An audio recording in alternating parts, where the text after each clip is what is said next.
Hello everyone, welcome to concept of chemistry. आज की इस वीडियो में डिस्कस करेंगे how to find p pi bond and p pi bond. How to find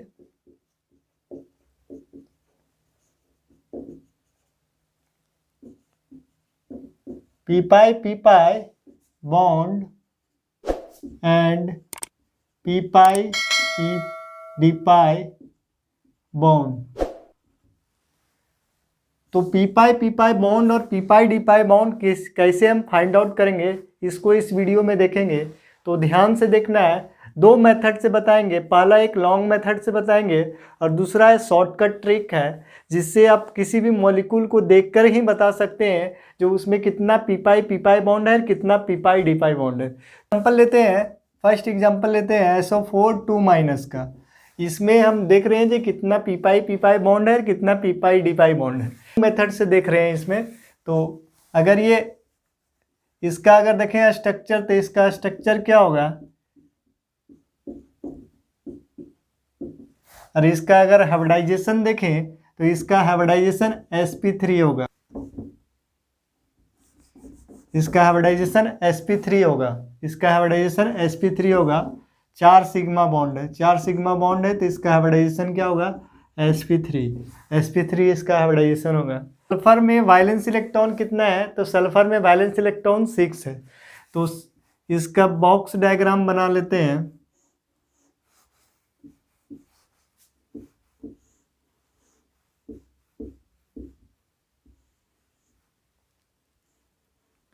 electron fill कर दिए। अब अगर इसका हाइब्रिडाइजेशन sp3 है, तो sp3 हाइब्रिडाइजेशन है, तो इसका जो ये हाइब्रिडाइजेशन में इंक्लूड हो गया, ये हाइब्रिडाइजेशन में इंक्लूड हो गया, ये हाइब्रिडाइजेशन में इंक्लूड हो गया। ऑक्सीजन के पास जो अनपेयर्ड इलेक्ट्रॉन है वो कौन सा ऑर्बिटल में है, p ऑर्बिटल में है। ऑक्सीजन में जो अनपेयर्ड इलेक्ट्रॉन है वो p ऑर्बिटल में है, और वो किसके साथ करेगा, ये p, इसका ये s और ये 3p, s और 3p, एक s और 3p तो खत्म हो गया, 2d बचा हुआ है। तो ये जो ओवरलैप, तो यहाँ पे जो दो इलेक्ट्रॉन जो d ऑर्बिटल में है, वो इसका जो d ऑर्बिटल में जो इलेक्ट्रॉन है, ये ऑक्सीजन का p ऑर्बिटल में जो इलेक्ट्रॉन है उसके साथ ये बॉन्डिंग किया, ये पाई बॉन्ड बनाएगा। ये p ऑर्बिटल जो है ये पाई बॉन्ड बनाएगा, किसके साथ, ऑर्बिटल के साथ कौन सा बॉन्ड बनाएगा, ये पी पाई डी पाई बॉन्ड बनाएगा। ये कौन है, ये ऑक्सीजन का जो अनपेयर्ड इलेक्ट्रॉन, ऑक्सीजन का अनपेयर्ड इलेक्ट्रॉन जो p ऑर्बिटल में है उसके साथ क्या करेगा, ये बॉन्ड बनाएगा, ये उसके साथ बॉन्ड बनाएगा। तो कितना डी पाई पी पाई बॉन्ड बनेगा, डी पाई पी पाई बॉन्ड कितना बनेगा, डी पाई पी पाई बॉन्ड 2 डी पाई पी पाई बॉन्ड बनेगा। पी पाई डी पाई बॉन्ड कैसे हम कैलकुलेट करते हैं, तो सबसे पहले देखते हैं, जो यहाँ पे लिखते हैं पीरियड जो पीरियड, उसके बाद टाइप्स ऑफ ऑर्बिटल्स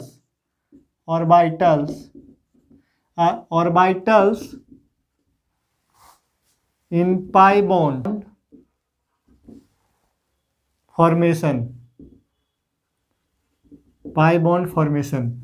तो फर्स्ट पीरियड का जो एलिमेंट है उसमें सिर्फ s ऑर्बिटल होता है, और ये s ऑर्बिटल जो है पाई बॉन्ड नहीं बनाता है, s ऑर्बिटल पाई बॉन्ड नहीं बनाता है। सेकेंड पीरियड का जो एलिमेंट है उसमें s और p टाइप का ऑर्बिटल होता है, और p ऑर्बिटल जो है पाई बॉन्ड बनाता है। p ऑर्बिटल क्या होता है, पाई बॉन्ड बनाता है। थर्ड जो पीरियड है, थर्ड पीरियड में s p और d, तो यहाँ पे p और d जो है, p और d पाई बॉन्ड बनाता है, p और d। और तो hybrid orbital lone pair plus sigma bond, lone pair plus sigma bond, ये हाइब्रिड ऑर्बिटल होता है। हाइब्रिड ऑर्बिटल में लोन प्लस सिग्मा बॉन्ड होता है। तो हाइब्रिडाइजेशन जब कैलकुलेट करते हैं तो हाइब्रिड ऑर्बिटल में lone pair plus sigma bond. Pure orbital जो होता है, प्योर ऑर्बिटल वो पाई बॉन्डिंग करता है। पाई बॉन्डिंग में कौन पार्टिसिपेट करता है, प्योर ऑर्बिटल। पाई बॉन्डिंग में पी ऑर्बिटल पार्टिसिपेट करता है। अगर हम डिस्टेंस देखें, distance from nucleus, lone pair, sigma bond और पाई बॉन्ड, तो किसका डिस्टेंस ज़्यादा होगा? तो पाई बॉन्ड का डिस्टेंस क्या होगा? न्यूक्लियस से ज़्यादा होगा। और लोन पेयर का डिस्टेंस क्या होगा? कम होगा। अगर लोन पेयर और जो सिग्मा बॉन्ड जो है, जो हाइब्रिडाइजेशन में इंक्लूड होता है, ये पाई बॉन्ड नहीं बनाता है, ये पाई बॉन्ड नहीं बनाता है। पाई बॉन्ड कौन बनाता है? प्योर ऑर्बिटल पाई बॉन्ड बनाता है। तो अगर हाइब्रिडाइजेशन क्या हो, अगर हाइब्रिडाइजेशन sp हो, अगर sp हाइब्रिडाइजेशन हो तो टोटल p ऑर्बिटल कितना होता है? 3 p ऑर्बिटल होता है, जिसमें से एक p ऑर्बिटल हाइब्रिडाइजेशन में इन्वॉल्व हो गया। एक p ऑर्बिटल कहाँ चल गया? ये हाइब्रिडाइजेशन में इन्वॉल्व हो गया। Involve in hybridisation, involve in hybridisation, ये हाइब्रिडाइजेशन में इन्वॉल्व हो गया। तो यहाँ पे जो 2 p है, ये क्या करेगा? पहला p जो है ये क्या बनाएगा? ये पाई बॉन्ड बनाएगा। फर्स्ट पाई बॉन्ड कौन बनाएगा? sp में फर्स्ट पाई बॉन्ड कौन बनाएगा? p पाई, वो p पाई के द्वारा बनेगा। दूसरा जो पाई बॉन्ड बनेगा, सेकेंड पाई बॉन्ड, ये सेकेंड पाई बॉन्ड ये भी p पाई से बनेगा, ये भी p पाई ऑर्बिटल से बनेगा। और थर्ड जो बॉन्ड है, थर्ड पाई बॉन्ड जो है, ये d पाई से बनेगा। अगर sp2 हाइब्रिडाइजेशन है, 2p ऑर्बिटल जो है हाइब्रिडाइजेशन में इन्वॉल्व हो गया, तो एक p ऑर्बिटल जो है, पहला जो पाई बॉन्ड बनेगा वो p पाई,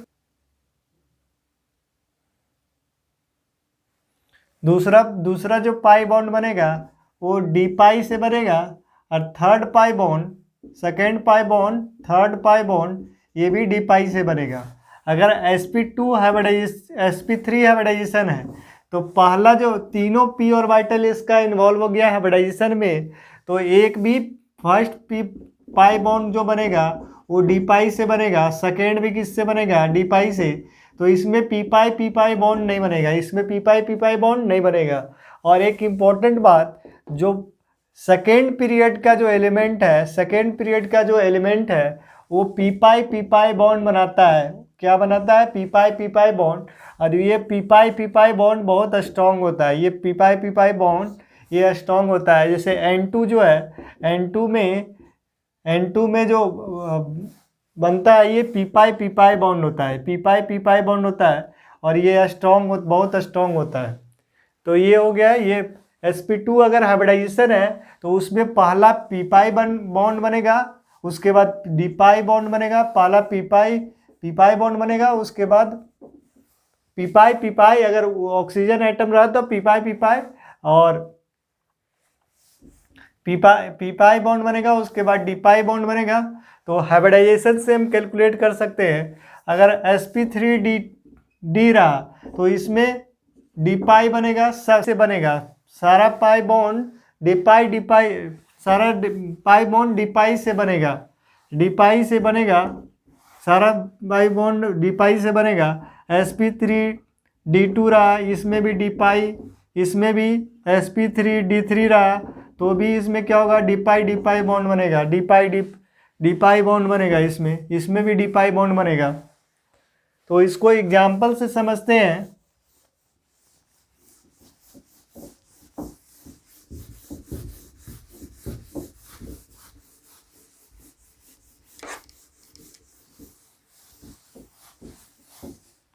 इसको एग्जाम्पल से समझते हैं। SO4 2- है, SO4 2- है। अगर इसका हाइब्रिडाइजेशन देखें तो इसका हाइब्रिडाइजेशन क्या है? इसका हाइब्रिडाइजेशन sp3। तो इसमें जो बॉन्ड बना है, पाई बॉन्ड जो है, ये किस टाइप का पाई बॉन्ड है? तो ये कौन सा ऑक्सीजन सेकेंड पीरियड का, ऑक्सीजन जो सेकेंड पीरियड एलिमेंट है, तो इसमें सिर्फ ये p पाई इसके पास है। तो ये ऑक्सीजन का p पाई पी पाई इसका, और सल्फर में इसका जो sp3 हाइब्रिडाइजेशन है, तो ये इसका जो बॉन्ड बनेगा फर्स्ट बॉन्ड बनेगा वो कौन सा बनेगा, डी पाई पी पाई बॉन्ड, और दूसरा भी बनेगा डी पाई पी पाई बॉन्ड बनेगा। तो पहला भी डी पाई पी पाई बॉन्ड और दूसरा भी डी पाई पी पाई बॉन्ड। तो इसमें कितना डी पाई पी पाई बॉन्ड बनेगा, तो दो डी पाई पी पाई बॉन्ड बनेगा। कितना डी पाई पी पाई बॉन्ड, 2 डी पाई पी पाई बॉन्ड बनेगा SO4 2- में।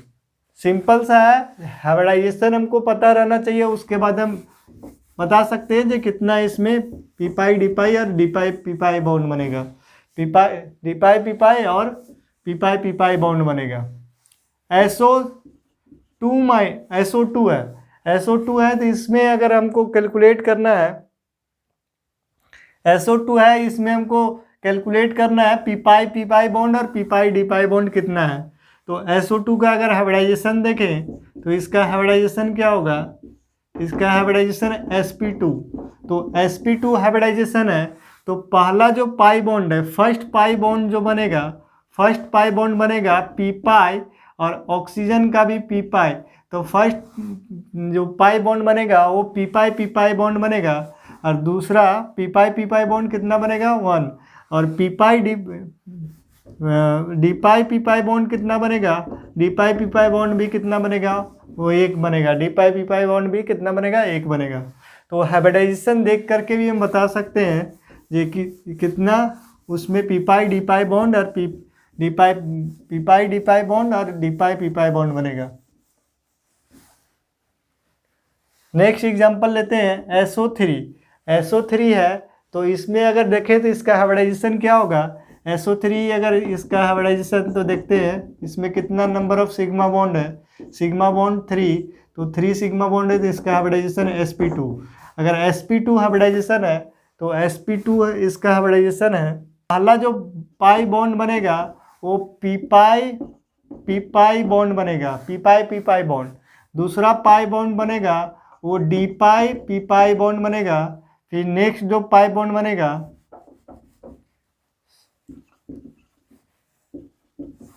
थर्ड पाई बॉन्ड बनेगा वो कौन सा रहेगा, डी पाई पी पाई बॉन्ड। तो एक पी पाई बॉन्ड और 2 डी पाई पी पाई बॉन्ड बनेगा SO3 में। अगर HCO3F2 दिया हुआ है, अगर इसमें हमको पी पाई डी पाई बॉन्ड कैलकुलेट करना है, तो अगर इसका हाइब्रिडाइजेशन देखें तो हाइब्रिडाइजेशन क्या है इसका हाइब्रिडाइजेशन, इसका हाइब्रिडाइजेशन 5 सिग्मा, तो इसका हाइब्रिडाइजेशन क्या होगा sp3d। इसका हाइब्रिडाइजेशन क्या होगा sp3d। और जब sp3d इसका हाइब्रिडाइजेशन होगा तो यहाँ पे जो पाई बॉन्ड बनेगा वो डी पाई पी पाई बॉन्ड बनेगा। कौन सा बॉन्ड बनेगा, डी पाई पी पाई बॉन्ड। तो 3 डी पाई पी पाई बॉन्ड बनेगा। तो अगर वीडियो आपको अच्छा लगा तो इसको शेयर करें।